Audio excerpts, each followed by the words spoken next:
As I said in the other video, I've been interviewing people for a number of years now, so I'm pretty experienced at this. I can give you a few tips to make sure that those interviews will go better based on the stuff that I've done over the years. The first tip is when you're preparing in advance, being very mindful about how you're wording the questions. So one thing I always suggest is when you're writing out the question, make sure that you say it out loud after you've written it down. And if you stumble over it when you try to read it, you're going to stumble over it during the interview too, which is going to grind things to a halt. But I also suggest asking that question to other people around you to see if they can answer it, because things that might seem really clear to you, people might misunderstand or try to answer in a different way than you actually intended. I also suggest when you're writing those questions to really focus on the specifics. If, for example, if I said, what writing do you do for your job? Most people are going to answer that in really simple ways. They'll say like, oh, I write emails and service reports, and then they'll stop. So if you ask a general question, you're going to get this really general answer, but it's not going to have very much detail to it. A better question will be, what writing have you done in the last week?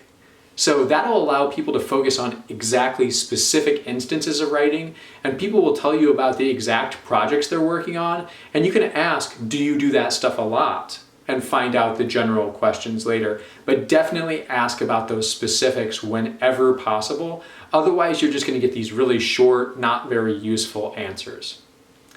When you're choosing how to do the interview, be really mindful of the format you're choosing. If possible, try to choose a format that allows a lot of interactive feedback. So the ideal state for an interview, in my experience, has been face-to-face, but we probably won't be able to do that right now. Even if there wasn't all the COVID stuff going on, you probably still wouldn't be able to do it because your interviewee might be far away. So instead, you might choose something like video conferencing, make a Zoom call, make a Skype call, do something like that.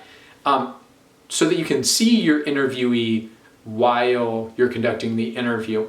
When people have that kind of visual feedback, they are more likely to kind of open up and relax. I've found that when I conduct an interview over the phone, it usually goes more poorly for that reason. People will answer less often and they'll kind of stay more stiff for the whole interview. Whereas if they can see you and they can see you nodding and they can see you smiling, then they will loosen up and give a better interview. Written interviews should only be given as a last resort. So an interview by email or an interview by chat is not usually the best option. In my experience, when I do those, you get really, really short answers. People don't want to spend a lot of time typing stuff out, and so they just won't. And you'll end up with not very much information to go on. So you won't really have a lot of stuff to write about for WP2 if you conduct those interviews. So I would suggest, regardless of what format that you're doing this in, that you get used to asking follow-up questions. So a lot of times people, when you ask a question, people will give a short answer. And when you are asking follow-up questions, there's an easy way to get people to continue to talk about it.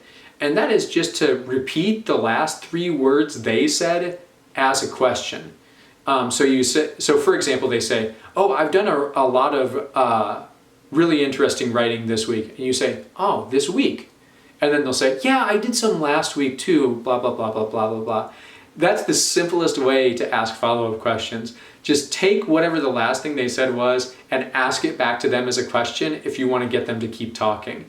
The other thing is to choose a specific thing from the interview that they just said and ask for more information about it. So they say, oh, this week I wrote a bunch of emails and I wrote service reports and I wrote a recommendation letter for one of my former employees. And you say, oh, emails. What kind of emails did you write? Just choose out one of those things and ask them to give you more detailed information about that thing.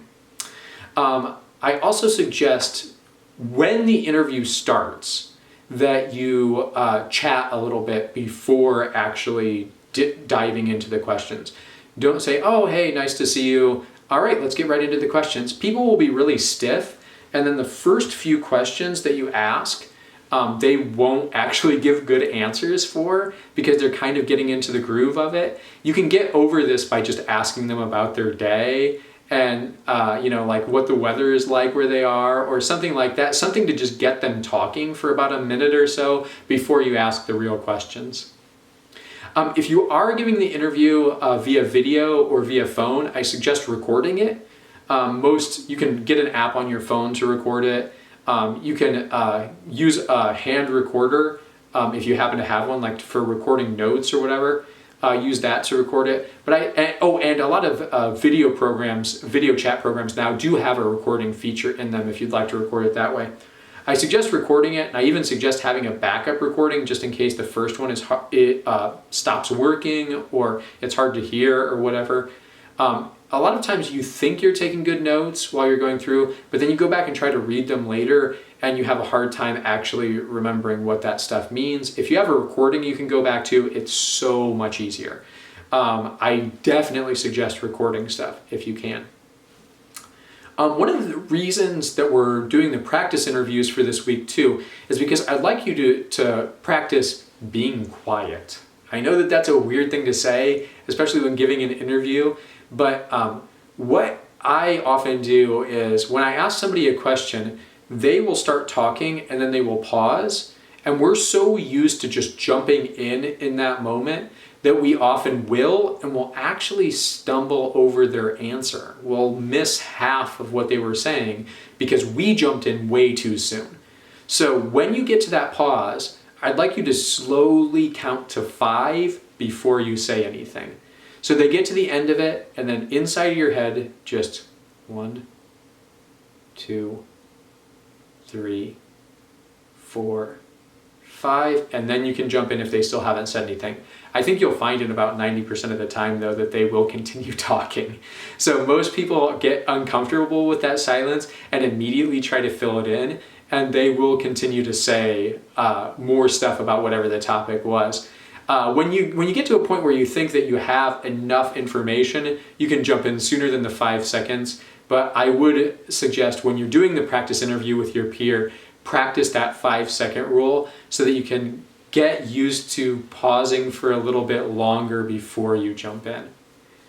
All right, like I said, I've done interviews a bunch, so if you have any additional questions about how to do a good interview, any questions about how to get over the nervousness, if this is the first time that you're doing an interview, any questions about really anything relating to the interviewing process, just let me know. Ask me in the questions forum, or if you're too nervous about that, if it's a personal question, you can ask me by email instead.